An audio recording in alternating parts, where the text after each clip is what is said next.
We're streaming. We're live. It's Yes, been a long time, it has. We haven't streamed since February. although we've spoken since Yes, we spoke once, but we just didn't once. stream. It doesn't feel. Do you know what I have to say? Whenever I speak to you, uh, it doesn't feel like it's been very long since we've spoken. But also, particularly today, I was like, I'm really looking forward to speaking to Willem. Yeah, no, well, yes, I am as well. Me too. No, no, same. It doesn't feel like a lot of time has passed, but to be perfectly honest, I feel it on a week-to-week basis Hmm. if we don't speak, if that makes sense. Yeah, no, I No, get I it. get used to not doing it, but I realize that it's become an important part of my rhythm, routine, and it gives me a lot of energy and motivation when I speak to you. So I need to somehow replace it with something else if we don't speak as often. Yeah, and that's because my studying is like intense. Yeah, There's yeah, I'm no sure. other word for it. And Right. I'm And I'm so still glad admire. that I admire the fact that you're keeping up with it. oh, thank you. I'm really glad that when we spoke last time, just as a catch up, Mm. your the way you listened, you just reminded me that I don't have to make such a massive deal about everything, and that most of what I think passes for my life is happening in my head as a made up story. Well, you're not alone. Uh, so it was you just you from the conversation and then from a couple of messages you sent me, you just kind of snapped me out of like I was in a bit of a funk, I think. But Mm. the funk hasn't necessarily disappeared. It's just I'm a bit more accepting of it. Yeah. And it's something we talk about a lot in the creative sessions, like where do I see myself in my career? I'm questioning a lot for myself. Mm. I'm not sure. And I think studying has got a lot to do with it. It's Well, yeah, making because as soon as you're learning new stuff, well, I mean, maybe it's not as obvious as this, but I think for me anyway, when I start reading and learning new things, mm, yeah, I automatically, for lack of a better idea, get a little bit of analysis paralysis. There's you're more looking at more stuff, it's mm. giving you new perspectives, new ideas, and then you're like, well, what I thought previously of just it might not work anymore. Maybe there's some other thing I don't want to do, or maybe some other idea. Because you Maybe. said I need to stop everything I'm reading and read debt, basically, didn't you? Uh, Was yes. you mean So is I'm not it sure was what it you're going with there I'm with. refer I'm what I'm saying is like the reading and the learning gives massive new perspectives on everything, Uh-huh. and that you're the last book that you were going on about, like really I have to read is debt. Yeah, and I'm still And going on about it. I'm reading other things, and I have read other books in the meantime, mostly a few novels, which were fantastic as well. But I have not been reading as much as other years. No, it's not. It's just the rhythm of the year is different. I'll probably get to my goal at some point. Well, at the end of the year, I guess. But how many books have you said you'd read? a little bit like last year, which is 24 novels and nonfiction, Hmm. so twice a month, two a month, and 36, 33, 34 graphic novels, manga, etc. I'm So I just can going give for you a full 24. update of about all the different books. But I finished reading. Should I do that, I don't know if that's where you're going with this No, particular no, one. we can. We'll loop back. We always do. We'll come back to No, no, everything. but I was interested in hearing more about like if you were thinking about. So I think I was interested in hearing what Hmm. about the studying is giving you what kinds of Oh, questions and yeah. ideas about your Yeah, yeah. career, because I think that's where you're going, but I'm Yeah, not sure. that At is least kind that's of, what I and thought. it is, and it does relate to all the reading. Like, so the, I think it's a combination of thinking about what do teachers really do, and Mm. all the debates I have in my mind about what the school system really does, combined with I'm learning a lot about, it's been very in the weeds learning about business and numbers and problem solving and like how to use a specific modeling technique. The last module that I did, it was we were given a load of data about footballers, Premiership Yeah. footballers, and we had to like analyze it. And we treated each footballer as a decision-making unit in a business, and we had to measure their performance and then say how to improve their performance using two different modeling techniques and all this kind of stuff. And it's So it's like, a little bit like Moneyball yeah, exactly like Moneyball. because And you're treating the sport like data stuff. that is exactly what it was. And the previous kind of all the modules I've done so far have been very much like that. First, it was like Python and R and programming, and then it was like the problem solving and pay present data. Then it was a bit more about like the modeling, and it's all been very kind of number crunchy, which is Mm. fine. But this new module is called Effective Management Consultancy. And I never really, I knew what management consultancy was, but part of what I've been reading about is the context of the industry and where it came from and what it is and what it means and what consultants are and all that kind of stuff.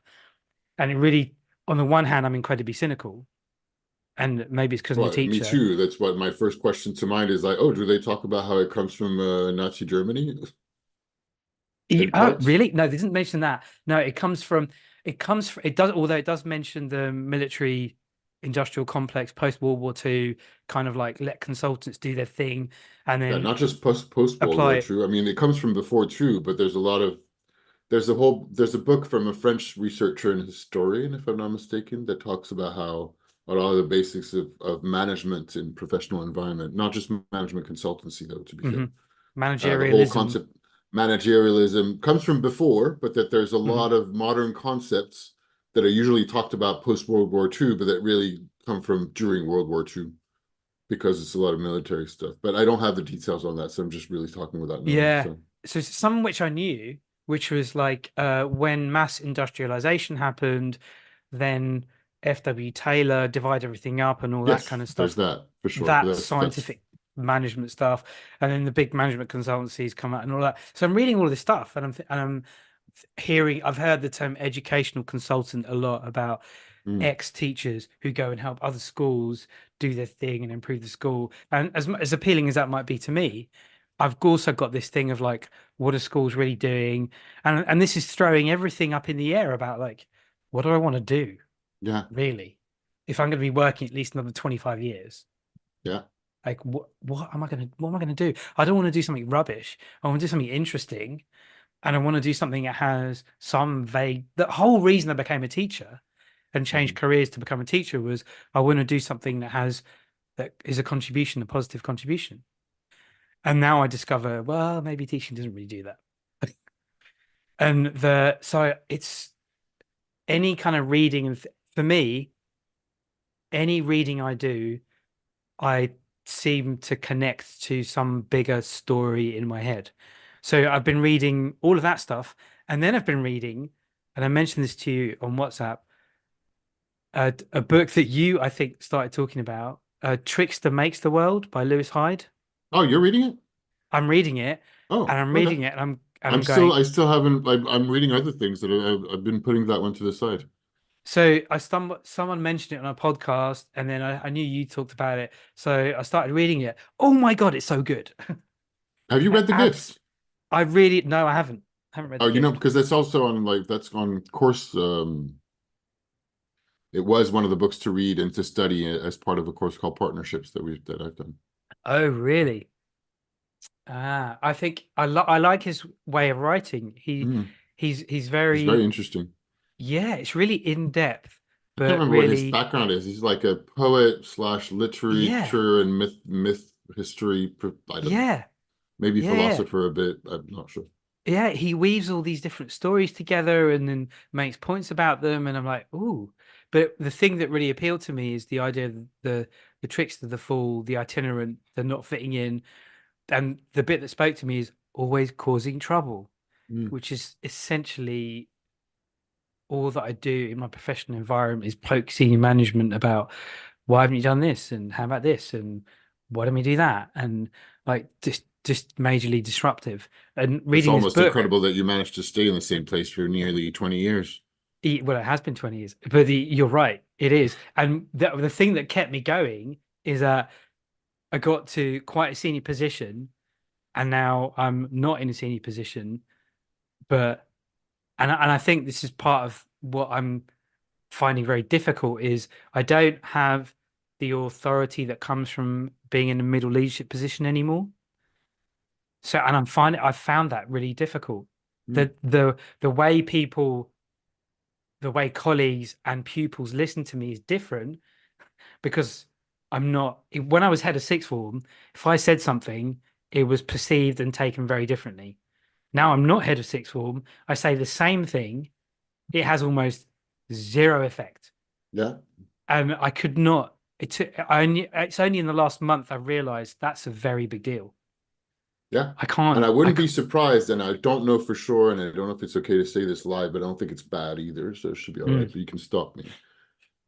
But there's a general expectation that you progress in your career in a certain direction, probably yep, towards more management, regardless of however yep, your management skills are good or not, yep. depending. I was talking about that yesterday with friends.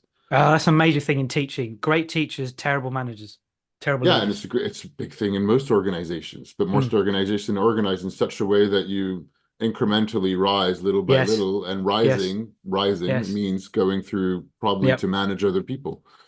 Uh, so anyway, there's an expectation that that's what you do.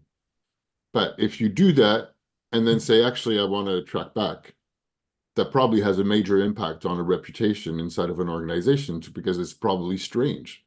It is. It is. If not some other words that could be using that be quite disparaging. Yes, it Weird, is. strange, and it certainly does fit in the like causing trouble slash itinerant slash fool. You're like, it's foolish, by the way. So It just is you're like foolish. doing what everybody says we should be doing, and you're going back. Yeah. What's going on? Yeah. So not only you don't have the word anymore, but it probably it likely is even more some kind of compounded effect of that. It's probably very difficult to measure because I'm sure if you ask any individual, they'll say, "Oh, no, no, of course I don't. I still listen to you the same way." But and the students come and go, or pupils come and go, so that they're gone another year, but somehow it The has an myth, effect, the right? story, the legend, all the stories stay there. Yeah. It's and I was asked this week by one of the pupils in my forums. He's like 13, 14. He's like I said like, yeah, I went to a good school and like I enjoyed studying and I did well in my exams and all that kind of stuff. And then the inevitable question I get it every so often is, well, how come you're only a teacher then? Mm. Yeah.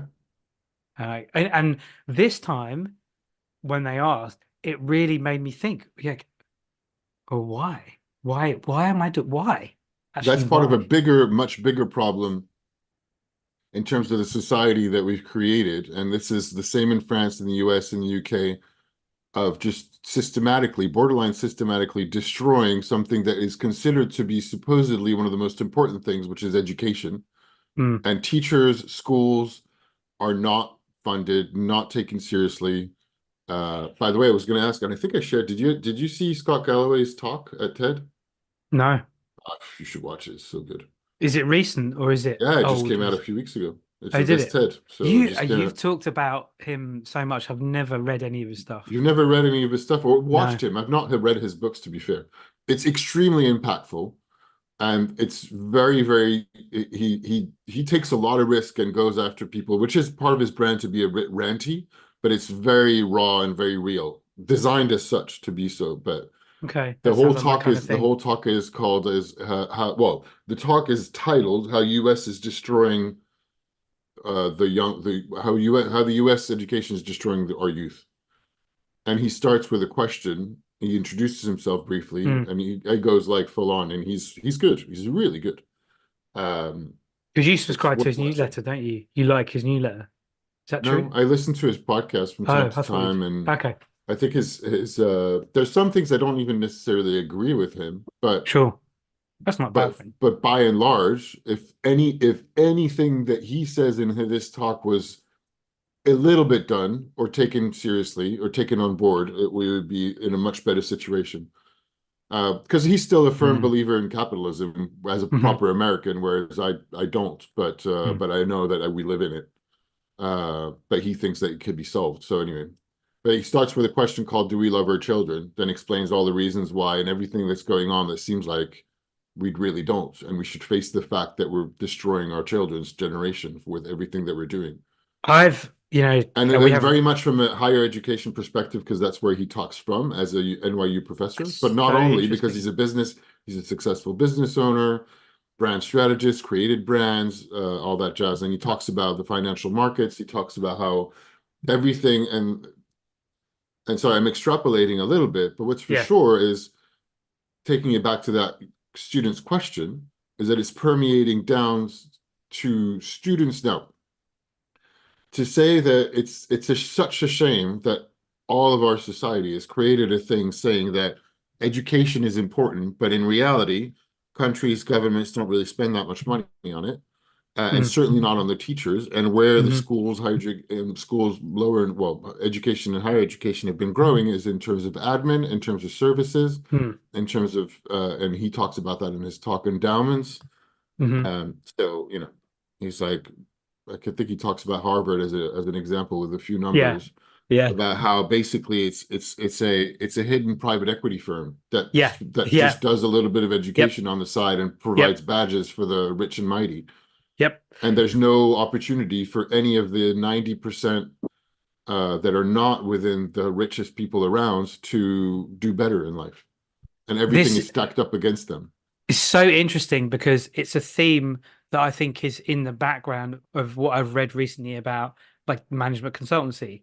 Mm. Yeah, and it used to be that the best and brightest were attracted to those traditional management consultant firms like Pure Strategy, McKinsey, Bain, all those kind of things. And of course, I have a thing to now add to that afterwards. now those the best and brightest not necessarily attracted to that, they're attracted to the financial industry.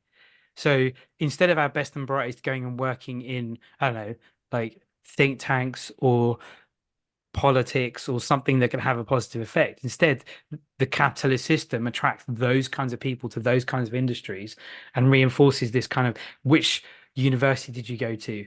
Which, where have you been? Who do you know? And that whole thing kind of I think it continues and creates because the incentives are all like how much money can you make, what car do you drive, all that kind of stuff. Yeah. And the kids I see them, they ask me like, what car do you Yeah, drive? and I'm like, like, you're working in a very nice private school that most of the yeah, kids have come from, probably upper echelon, there's a lot families. of Not there's a super, lot of super rich, I think, probably not the it's not extremely super wealthy, rich, but and we're a cheap.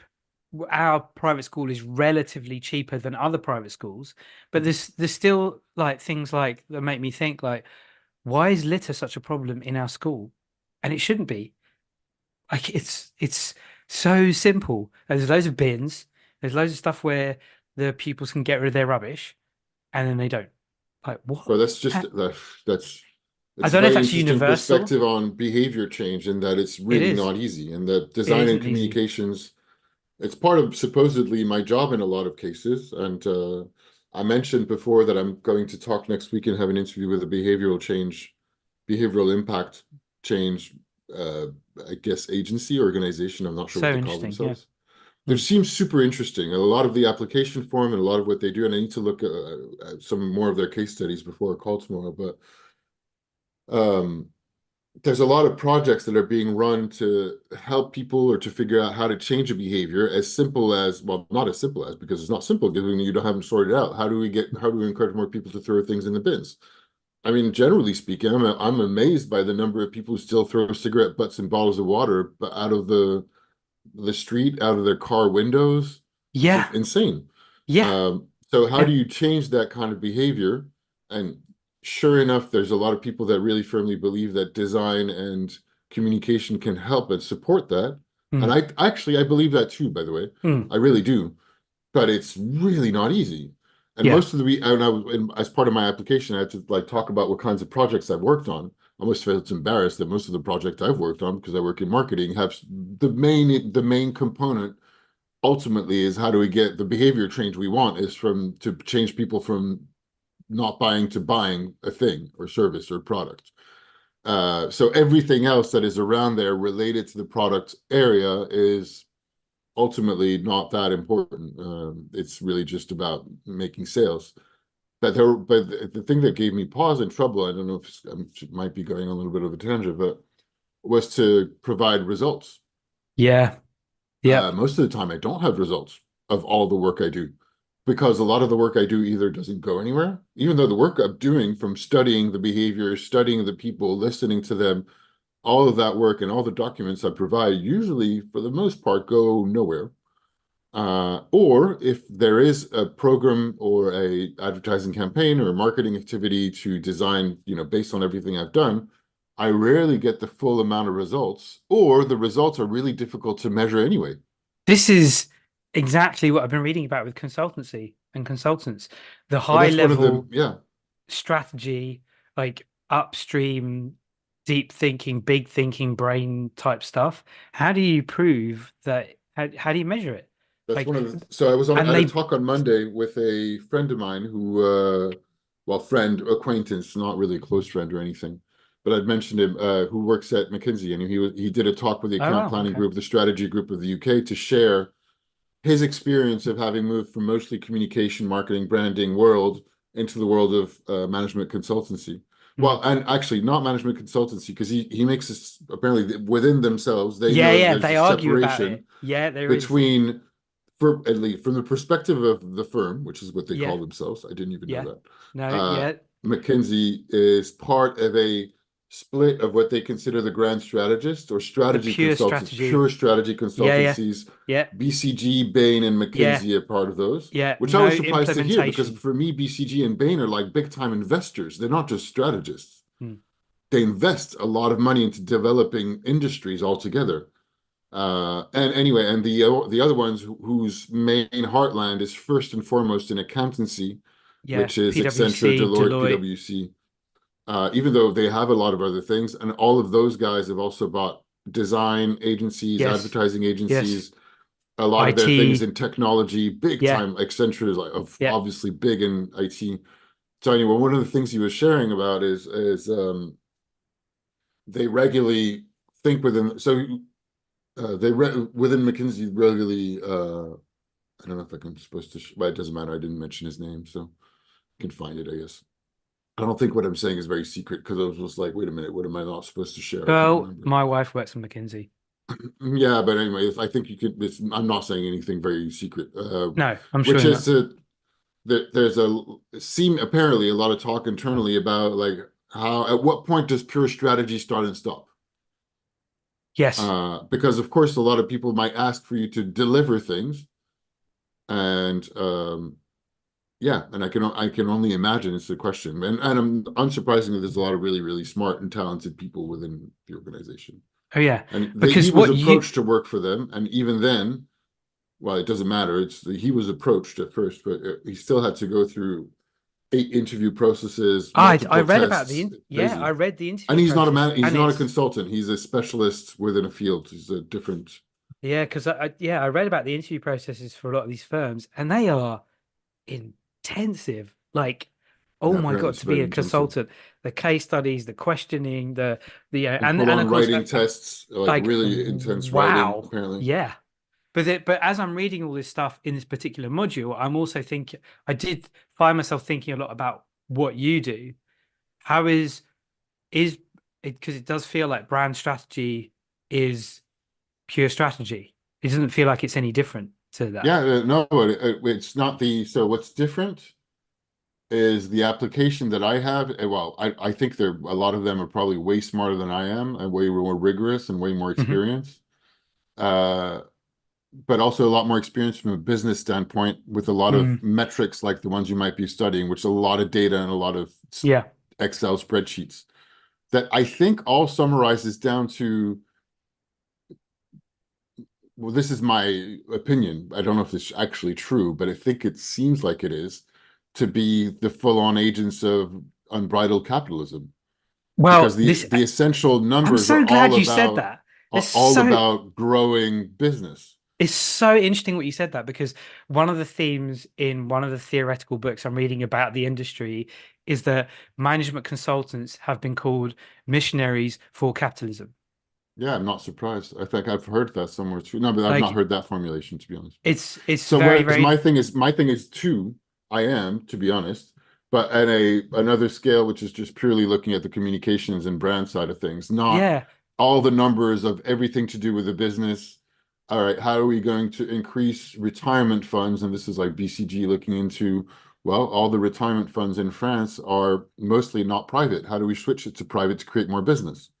Mm, And this is, this is Larry Fink going to talk to Emmanuel Macron and to change the retirement laws from last year are more government shifting things so that more and more emphasis and it makes more sense. That's the design change. It's starting to make more sense to invest into private retirement funds slowly, mm, slowly, to have more mm, of that, to create mm, more of a market, to have more mm. business, to be able to grow more Yeah, business that is going to yeah, benefit only the biggest, probably yeah. anyway, Yep. biggest companies, I mean, right? That's the underlying kind of theme of what I'm noticing when I'm reading it. Like, and then of course, having read Bullshit Jobs and thinking about like what managerialism and financialization and the other phrase that's used is productization, like Mm, yeah. taking the brain of a management consultant and repeated processes that they've done, turning it into a product that they can then sell. Yeah, Like and that's culturally having everybody believe that a person is a product or the service they provide, yeah, yeah, the writing they do, the teaching they yeah, do, whatever it is they do yeah, can be squeezed and measured as a unit, which yeah. is the downside of all the data strategy stuff that you're doing or the management consultancy is to consider even just the sports example that you gave, to consider Wow. that every player on the pitch is super interesting and there's probably a lot to be learned, but that disregards anything to do with psychology, emotions, what's going on for one person when they're playing on the pitch. I'm taking it even further, and like that's what we do at school. We Yeah. measure all of these pupils. What do we think they're going to get? What did they actually get? Compare the two. Like, what can we tweak? Now, I do think there is something useful in Oh yeah.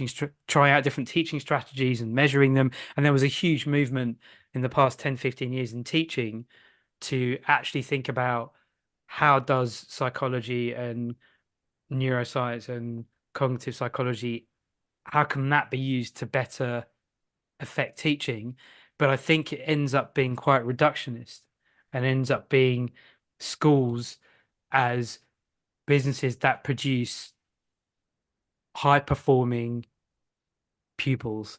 And it sucks something out. It sucks. I think it sucks the creativity and the Yeah. exploration and the learning out of what is supposed to be. Learning is meant to be like this joyful exploration of interesting, cool stuff, I Oh, and think. apparently those management consultancies and professional environments, anything related to the word creative or creativity is like banned. They don't want to hear about it. It's very considered to be very out there. Ooh, we Is don't it do that. really? Yeah, Wow. apparently. But Wow. they can talk about design. Apparently, they like design because it seems like a lot of design stuff can be explained and process explained, like as to why A plus B plus C leads to this result. But apparently, anything to do with creativity, they're like, oh, no, no, no, get to But life stop is that. fundamentally messy. Is it the capitalist thing, I wonder? Like trying to measure it and like turn it into a profit bottom line kind of thing. Probably I don't know if it's only that, but it's partly that. Um, it seems to be yeah, it seems to be that. But to come back to the example from your pupil, all that said, and I don't know where it comes from, parents presumably, and or the Mm, rest of society, to say as young as 13, and I'm trying to remember what I thought then, but I was probably already starting to be cocky in high school and to think I knew better and that, my teachers were um, not cool, I suppose. But to already think that there's something a bit sad that to so young to think that you're only a teacher. So you're just looking down on all the teachers at that age already. and it's a bit an ongoing theme And because then it's at the same time, there is the thing because I do teach at a little bit older. There's such a strong thing of in one way or another in the makeup of human beings that when you're teenage and young, you really think you know everything. now you've said this before. I don't I have, ever yeah. And remember. every time I see them and I think about how I was, and I look at young people, and I'm not everybody, and the ones, but it is kind of there. I I don't have I even remember dude, having a I had a lot of feeling like reverence that. and love for my teachers in primary school. Not Yeah, all of them, but a few of them. yeah. But as I grew up and became a teenager, most of that love and respect just kind of disappeared. Now, maybe I it's just me. It's possible, I but don't think it's just you, but I certainly never felt that when I was 13. 13. When I was no, becoming a 13 teenager. is early. It's very young. I I know, didn't but think that too. through my teens, I was like, who like I everything's a mess. Like everything I the only thing that I felt like I could vaguely like was good, and it wasn't even cool at that point. I was playing guitar. Yeah. Okay, and then suddenly playing guitar became cool, which kind of made me cool, but I didn't feel cool, even though I was just obsessed with guitar. But I never felt I don't know. I didn't feel that at school at all. I was always like teachers like just do what they say. Maybe it's because I was brought up Catholic and I'm a good obedient Catholic boy. Maybe. I mean, I As generally had an impression and talked about, and I think about like talking about that with my niece as well of, oh, that teacher doesn't know what they're doing. wow, That that's teacher's interesting. strict. The But it's uh difficult not to sometimes when I saw like it's anecdotal completely, but seeing a couple of things that she brought back for her English lesson, and I'm like, this is completely ridiculous. wow. And Yeah, it well, was really yeah, ridiculous. It was in this case, and that was 2 years ago, I think, and I'm sure I talked about it, but I think you it have. was like Oh, you have. Christmas quiz about, Yes, you did. or it was illegible. The whole thing had been recopied like, for a lifetime. So you couldn't read anything. There was no clues as to what the words were. Yeah, None of the indications were any words that she had studied. So she yeah, didn't understand anything and she couldn't solve it. yeah, And even I spoke English and I still do, obviously. If with speaking English, yeah, I had to think about what it was that they meant. So the level of the crossword was really complicated yeah, for a 12-year-old who was just learning that was her first or second year of English. yeah. That's mad. It's yeah, it's not cool. The interesting theme about when I get asked that question, because it does happen every so often, is that oh, you're really clever. How come you're a teacher? Mm. Like, and it points to this whole thing about if you're clever, then you go do something that pays you loads of money, and then, and even I was thinking that last night. I was like chatting to Davina, thinking, did I make the right choice? Maybe I should have gone and been like a management consultant and made shed loads of money or something. Did I do the Thankfully, right well, I thing? don't know if thankfully not everybody thinks that, and there was a reason why you left. I mean, not that it would have been tons and tons of money, but there was a career track working in media that you adopted and did Yeah, left quickly.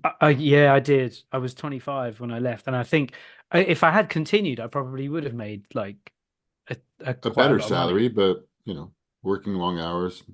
Yeah. And I it's don't know. not I'd like have been it's not like it's this track that it's not a management consultancy track in terms of money, that's for sure. no, no, no, no, no. But it's I also just read on the side of a lot of money. I read a graphic novel that I need to read the books from sociologists, ooh, Monique Pinson-Charlot, so French sociologists who have decided to study the rich. It's fantastic, and their heritage and they're what very else is a very. French sociologist gonna do? But they said, well, there's a lot of culture of people being against them, etc. But actually, we don't really know how they operate as a social group. And then it That's was interesting. so they published a lot of books, and it's kind of their life's work, just in terms of they're quite known sociologists. And they went to be invited and to become like the little part of the Fly on the wall. fly on the wall of a lot of very rich families, get invited to their functions and interview them and go for Wow, dinner wow. and the point I knew a lot of in the of stuff and a lot of it's vulgarized in their books and then even vulgarized more into a graphic novel I just read that I just got at the library. I knew a lot of what was in there, but it was very interesting. It was to explain to the book is called Rich, Why Not You? Hmm. To explain to a lot of no, normal mass of people that being rich is not just going on a career track to earn a high salary. Yeah. These people, the people that they're talking are rich because they are dynasties that have been going and Yes. sharing the same thing Yes. for a very long time. Yes. And Yeah. they talk about multiple types of capital. There's economic capital, cultural Yeah. capital, Yeah. family capitals, like Yeah. so. And they make it into a bit of a fun quiz to basically explain that it's not just all the poor people think about how much money you're making every month in terms of salary. Yeah. And if you think that way, you're already not part of the Yeah. rich. Yeah. Yeah. Yeah. Exactly. Yeah. Um, and it's quite interesting. I mean, it's good. It's very interesting, but it also interesting in their one of their main messages. And I've seen the woman before the guy died, but I've seen her at a film screening last year, and I'm watching a Okay. long form interview of her. Super interesting. Very very interesting. Long time researcher, a little bit aged today, but um, the what was I going to say? Oh yeah, their main one of their main things is to analyze how unbridled capitalism and the way it functions has Hmm. increasingly dismantled any type of solidarity in other types of communities that are poor that used to have a lot of community solidarity and forms of communism between other types of classes Mm. that have been slowly dismantled to Mm. replace with competition, to replace with Hmm. like needing to earn money, to replace with precarious jobs like being an Uber driver, deliverer. Whereas, meanwhile, while pulling any type of community solidarity, whatever, Hmm.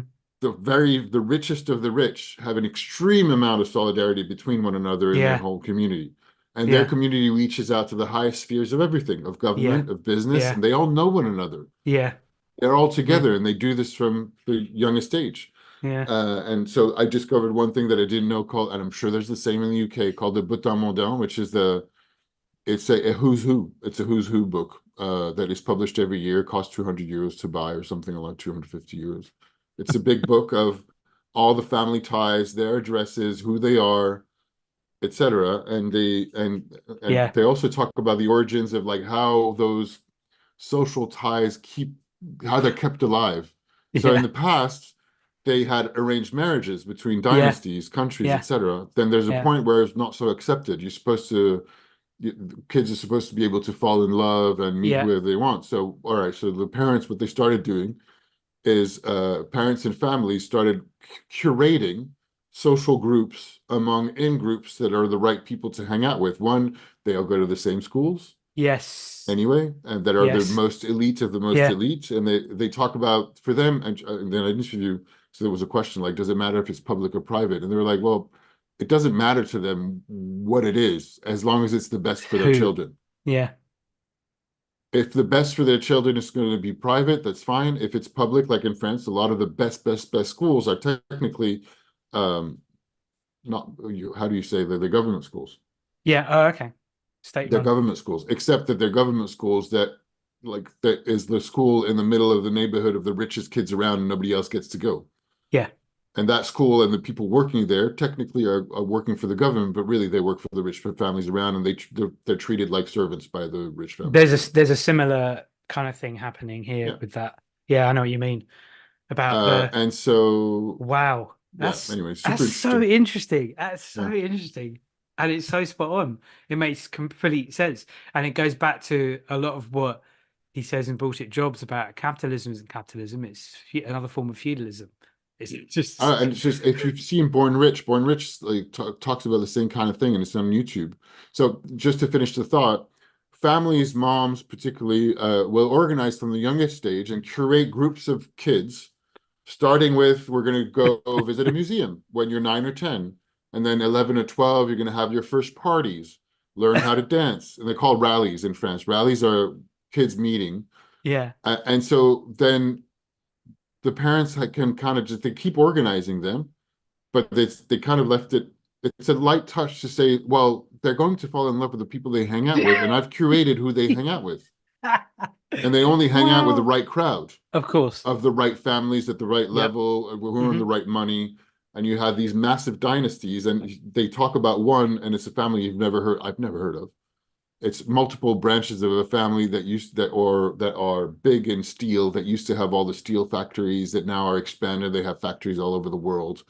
Wow. And she said, those families, that particular family is not, they don't rent a hotel or like the common room of a pub or something. When they meet up once a year, they rent the Musée d'Orsay to themselves. And the family is so big that everybody has like a color named colored name tag to say which branch of the family you belong to. And these It are the people, is a with the different riches of world. the rich, they like Now, educate, those and they people, have everything. They have the super high education. They're very smart. They're taught from the youngest age how to manage money at a level that most other kids do not comprehend. now those like you were saying about steel and whatever, do Mhm. those people go back to the old aristocracy? Some of them do, most of them Yeah, do, yeah, some or of them do. but not all of them. No, It will be maybe like because when this happens but to me, I know you. they do go back to old bourgeois families. Yeah, that's kind of what I was hinting at. Because I mean, when I'm reading stuff, I go down rabbit holes. I know you love rabbit holes. Mhm. So I was reading about the oil industry as Mhm. it relate I got there from something to do with management consultancy and how the oil I think Rockefeller's oil was company was split up into loads of different versions and then loads of different companies. But of course, what's happened now is that some of those companies have been rebought together and are now part of the big oil companies, Exxon, whatever it's called. What are they Mobil. called? Exxon ExxonMobil Mobil and is a merger of Shell. two things. Yeah, Exxon Mobil and Shell are now like two of the biggest sub branches of JD Rockefeller's like original company. And it's Amazing. just like control of the resources and all that kind of stuff you have. It's so easy to forget like the history of it all. Yeah. I'm gonna have to And read that, aren't I? talking about aristocracy, it Yeah. doesn't shock anybody, or it might, but it's still very much done in a very hereditary fashion that the richest of the rich hand out all their companies over to their children. Yeah. Like Bernard Arnault at the Yeah. head of LVMH, second or third richest man in the world, Yeah. French, just recently announced that some of his children were taking over some of the business units. So it makes Makes it that sense. meanwhile, there's a whole belief being spread out culturally and in the media that there's merit, that you can build your thing through Yeah, you can merit. get there. Yeah. Meanwhile, if you work in one of his companies, you know that Yeah. one of the kids who's 25 and has been groomed and educated to be at that position is just going to get it because of his Yeah. family. Yeah. Yeah. Um, and it's quite impressive. Like, and meanwhile, a lot of people still believe in the American dream. If you work Yeah. hard, you can get it. But no, you're never going to be able to get into those spheres. And some people are self-made people who manage to build successful businesses and make a lot of money, and in which case they might have a shot of building that for their children or their children's children to be in Mm. these circles, but mostly by marrying in. And one example is Xavier Niel, which is another French businessman, made a lot of Mm. money, has big businesses, got the second or third biggest media like telecoms network. Anyway, Hmm. um, he married in. He married the daughter of Bernard Arnault that I was just talking about. Okay. Okay. So his money Yeah. alone would not be enough to get him Yeah. as part of the richest of the rich. Yeah. You would be able to build something for future generations, but he's not considered as one of them or a recent addition. But he married in, so then now he's assured that his children are going to be part of the system. If that, I don't even know how to call it, the thing. It is a system. It's the dynasty is a great word for it. It Yeah. is. Because it just perpetuates this whole kind of uber And there's a class. double page spread. I might just pick it up. Sorry.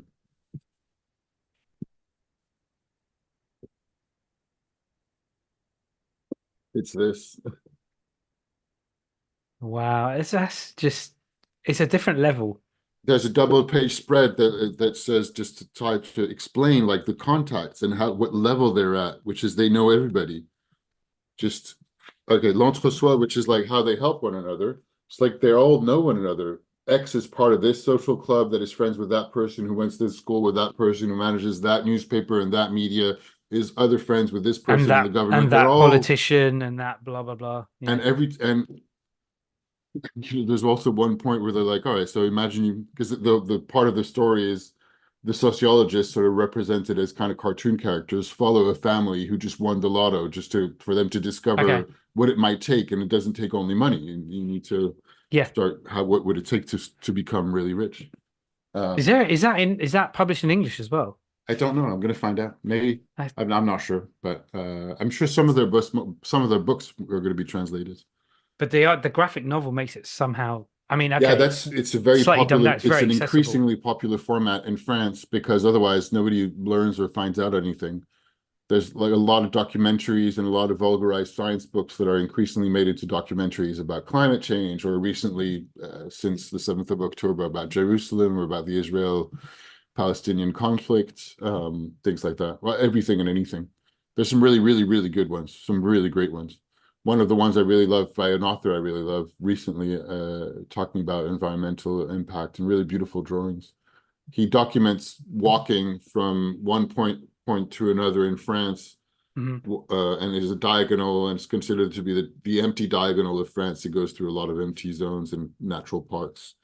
And the idea is that he starts at point A, which is one of the caverns with some of the oldest drawings Oh from wow. early men, Hmm. to point B in Alsace, where they were, and I think they probably did now, propose to dig a massive site to bury radioactive Uh-huh. uh, Waste, nuclear power, waste, post yeah, nuclear power. waste, as an idea of like, what are we leaving to our future generations? These guys left those drawings millions of years ago. We're going to leave radioactive waste to people in a million years because that's how long it's going to take.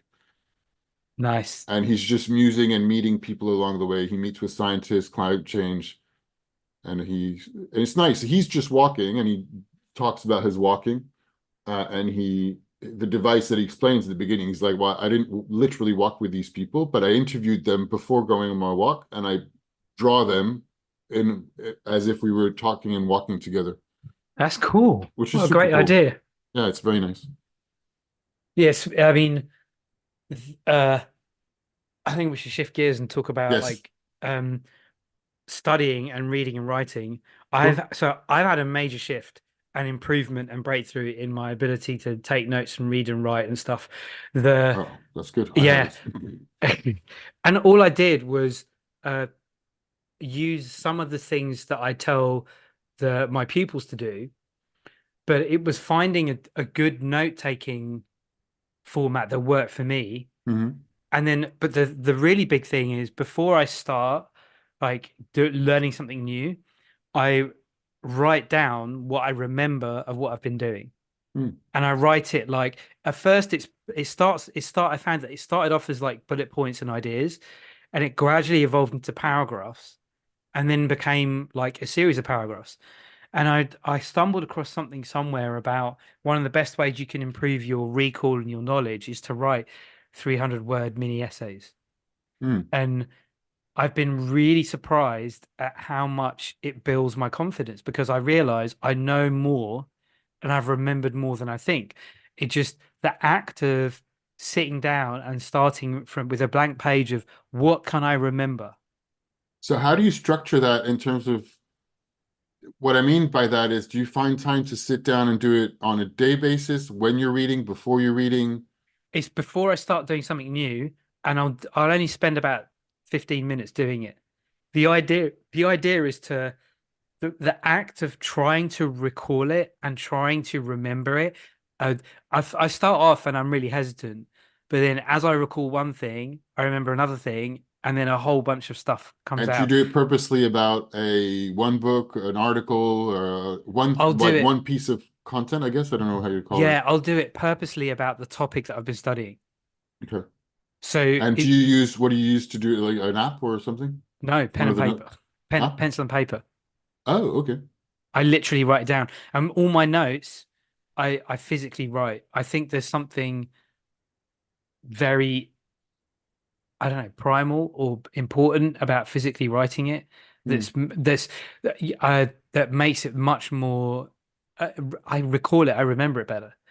And So so, okay, so do you have a notebook dedicated to this, or is just your general notebook with all sorts of notes?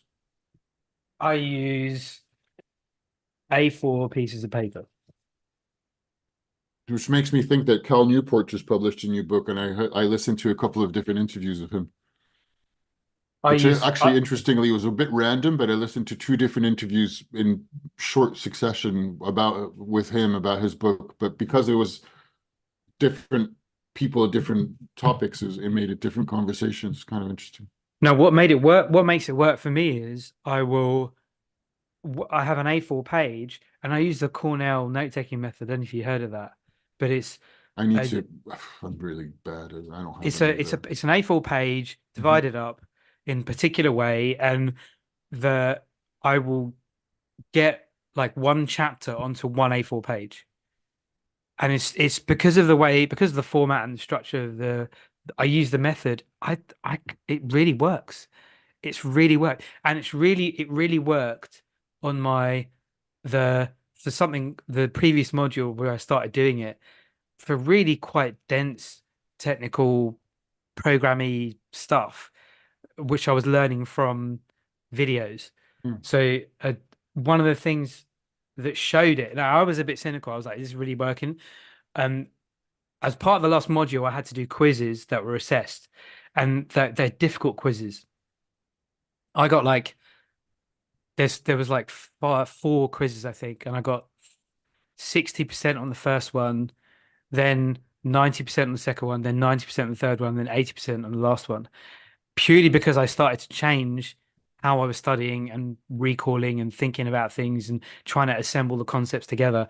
And I've Mm. carried it on, and I've told all the pupils about it. The pupils are like, wow. And then they've really asked me questions like, how do you do it? Like, what do you do? And what made the difference? And I'm like, well, that's what we're going to do. Here's a concept, write down everything you can remember of it. The act of actually trying to remember something is what enhances our ability to remember it when we need to. Mm. It's really, I've I been should probably remember this type of stuff about teaching. surprised. Now, the Cornell method doesn't work for everybody. Like some people use mind maps. However you do it, I think something about note taking and then connecting ideas, fine, great. But then after writing down or finding some way of trying to remember what you did, I think that's the key bit. I need to, That and yeah, I know. the I need being to get better. I'm organized and all really that kind of bad at stuff. this. I don't think I'm super bad, but I'm pretty bad. And I also, I need to look at how I'm doing my note taking. I've been, I don't know. Yeah, I've never had a method for note taking what I read. I read tons and just assimilate information, and I don't have much to go back to. And Mm. even the times when I do write things and record them, like on Rome mostly, and I still need to change systems, but that's the one I use right now. I rarely, if ever, go back to it to look for information, if that makes sense. It makes complete sense. It makes complete sense. That I think if Now, you, to be fair, I it's do think, probably also you need to because you have a goal and you need to yeah, study for your yeah, master's. that's what I I was going to don't, say. so I'm just like leaving it. That's what I was going to say. I think that I've been thrown in at the deep end. I've had to, and but I'm going to start using it for other stuff. I do Mm, think though that process of going back and intentionally trying to recall something that really sounds helps. really And interesting. maybe that's why these our regular calls help because you were telling me about the things you read, you were having to remember, and then it would make you think of something else, and then we go off on a tangent, and then we remember, and we'd assemble this whole kind of world of ideas about whatever we were doing that Mm, would help you do something. yes. But the reading about like the 300 word like short essay, mini essay as a form of recall, I think it's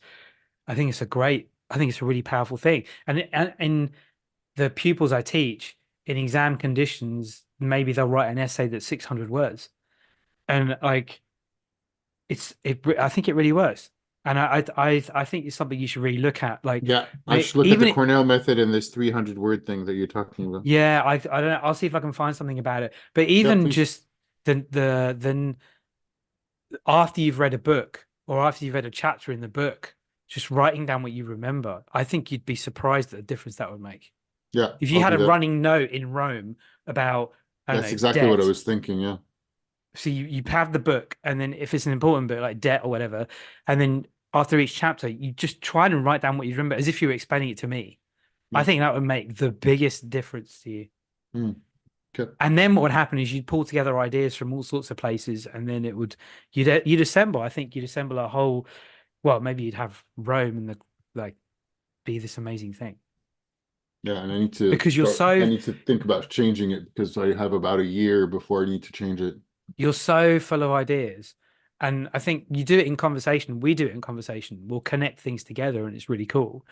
But if you had some consistent method for doing that, I think your effectiveness would there'd be a breakthrough somewhere. I don't know if Mm. not necessarily effectiveness, but in I think your experience of your ideas and being able to use them in a way that you want to. Yeah, Because you've got so many ideas. The impression I get is you've got so many ideas and you don't always remember them, and then you can't use them in the way that you want, even if it's for like what film to watch yeah, or what book to read. It's all in there. How do you get it out? That's now I happen to, yeah, like you said, I'm you're in this right. position where I have to, I'm forced to because I'm studying. Yeah, But I make the same mistakes as the kids. So it's useful for me. So I think there's something in that for you. And then I suppose yeah, we need to bring it to a close. yeah. The other thing is I love you and I hate you for the Dresden Files.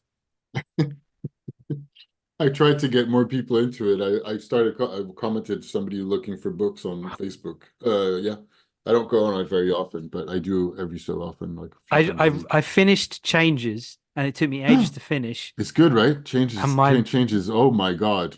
and then my mind got blown. And then I was like, I can't not read the next. So straight away I got Ghost Story and I'm Yeah, you like, have to. what And it's frustrating in the beginning. You're like, what? I read it and very quickly because I wanted to know what happens. Like, yeah, I'm but it reading is really what fast happens because next, but it's also not what I wanted to happen. I mean, You so start a ghost story. of course I started Ghost Story, but I have to say, after I love you. I love that you have that we have that in common. I I started I read the first one, and then by the time you get to like number 12, because I think Changes is 13. 12. No, try to change it 12.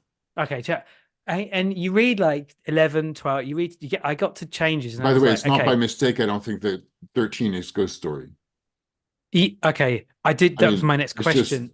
It feels it like makes, I'm just thinking it now, but after reading it, it feels like he knew what he was doing. mhm. I think he knew it. I think Yeah, he had a vague idea mapped out. yeah, But by the time I got to 11 and 12, I was like, okay, there's a there's a traditional kind of like feel to all these books. Like, where's he gonna go from where can he go from here? And the stakes got so raised in Changes. yeah, I'm like, oh my God, where's he? Oh, okay. This makes complete sense, Ghost Story now. Right. I see what because now I'm reading Ghost Story, I'm like, he had to do this. He had to. It was already going so far. Everything felt the same. But then I'm also thinking about like where's he going to go next? Like where's like clearly there's big things happening in the background and like whatever. But I want to know. I want to know. yeah, Have to read it. Have yeah. to read it. What's incredible is that this ghost story and the sequel, it delivers on both it, more big things in a way that is like, what? Uh, How does he go? Where's he going to go from here? without giving you enough big answers or big new things that you're like, well, that is insane. I did not expect this thing to happen. Yeah. Uh, or this thing to now become part of his life at all. Like you didn't expect that as a possible answer without giving very much away Don't about what tell is me going on in the background. anything. And I'm still like, what is actually going on in the background? As in, like, what's the main thread? Which you're like, oh, there's clearly some big bad forces, or there's a bad guy, or there's a, and you Yeah. still Well, don't know who, still don't know what it is. okay, because it wasn't getting And boring, I'm but sure it was there's get clues everywhere. I I was don't know yeah, what they are. it was getting predictable. Like how much punishment can one guy take? Oh my God. And, and then, but then you look back and you realize, okay, he's actually a hard ass. He's actually like pretty cool. Is and yeah, but because you're seeing it from his point of view, you don't realize how cool he is and how powerful he's becoming until Changes maybe or Ghost Story. You're looking back and going, oh dear, oh dear. It's borderline And making me is want to it reread them, but there's so many other things to read. when's it going to end? Is he actually said? It's not clear, but it's supposed to be 25 or 26 books and or I'm only 24, 25, halfway. 26. Okay, so if it's 25, 26, 13 does make sense. Ghost And Story. it's at 17 right now. We're waiting for 18, I think, if I'm not mistaken. So hopefully I'm going to catch up to be at the same point you are. Yeah. And apparently his other series are a lot of fun. He's written, I can't believe how much he's written. I Yeah, don't he's get, just very prolific. I've heard that Codex Alera is also page turning and it's more contained because it's like 4 volumes, I think.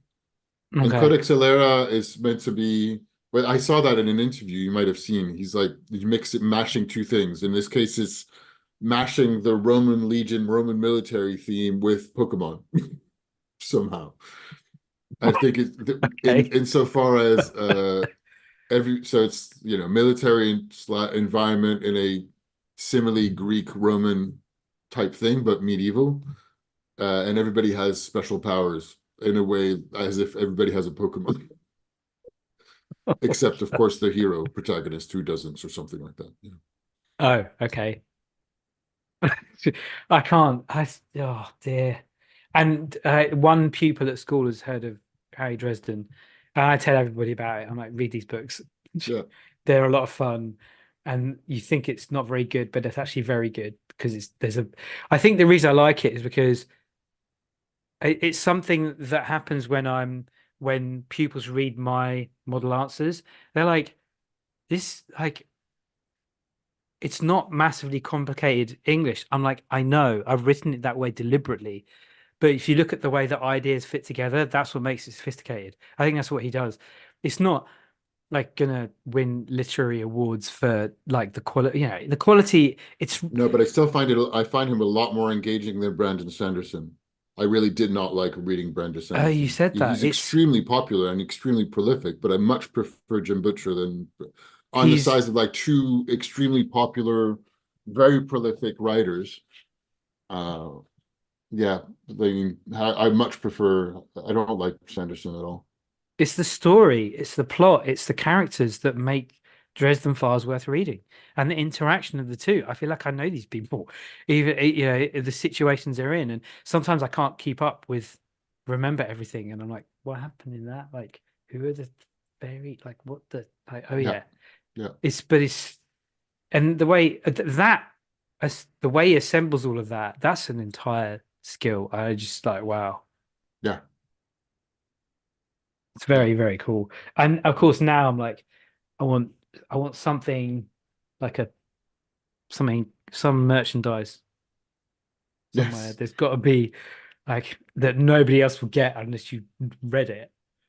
Oh, did I show you my Converse? Oh no, yeah, I was talking about To this to someone finish, else. Let me I see. think Yeah, we need to finish them to just complete the call. I don't know if yeah, it we do. does or not, but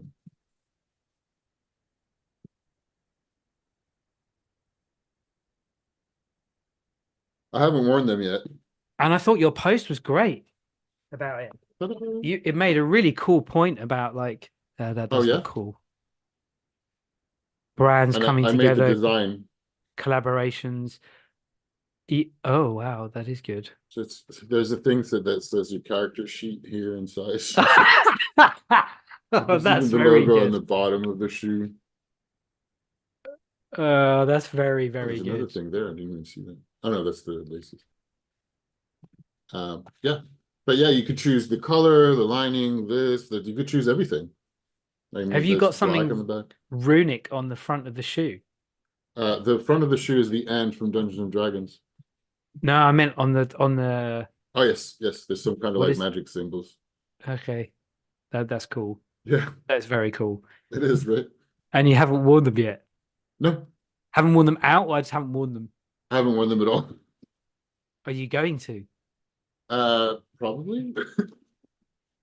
I don't Yes, know, I should. some people like But they some want people to, buy 2 pairs and then keep them as a special collector thing. But I've never done that. I don't know that I will. but that's a completely custom pair. Nobody's going Yeah, to have that pair because you designed it, right? yeah. Well, no, but I mean, you could design presumably the same, but there was a bunch of Yeah. symbols, a bunch of colors. You could choose like what was on the side.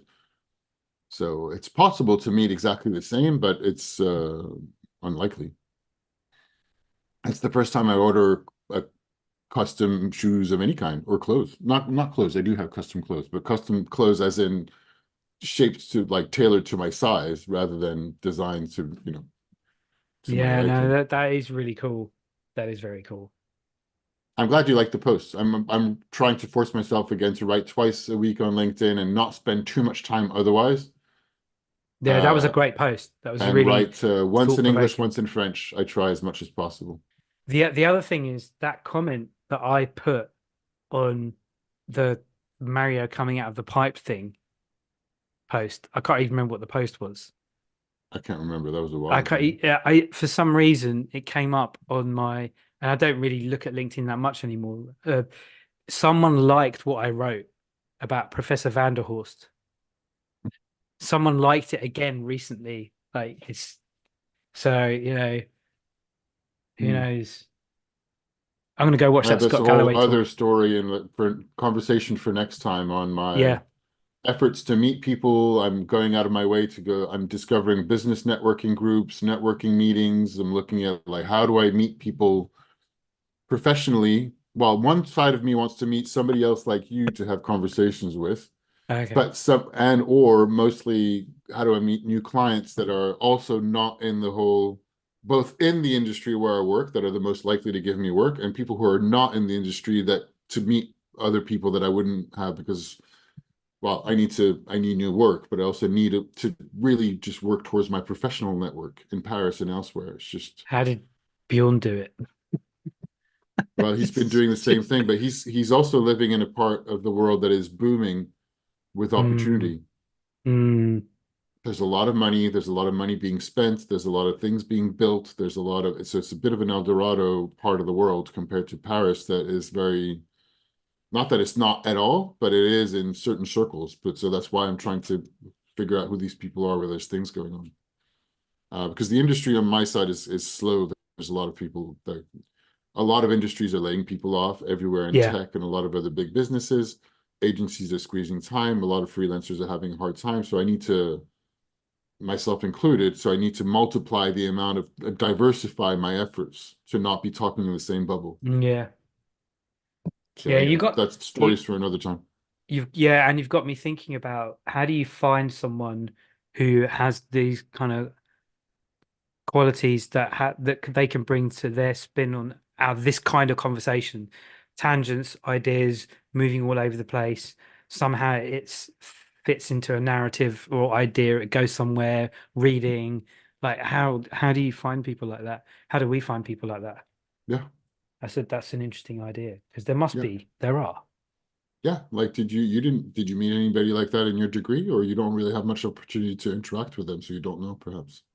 No, not really. Yeah. We message on WhatsApp, but no, there's nobody like that. Hmm. Not to the level of out there-ness that we have. Yeah. I Maybe have we some good should conversations with a few people, but nothing so structured. maybe we Then should anyway, use yeah. Dresden Files as a qualifier. Yes, good too. It Yes. could work. It could work. I'll have a think about it. All right, man. All right, What cool. a It's really good what a talking. great conversation. Very, very good conversation. And um yeah.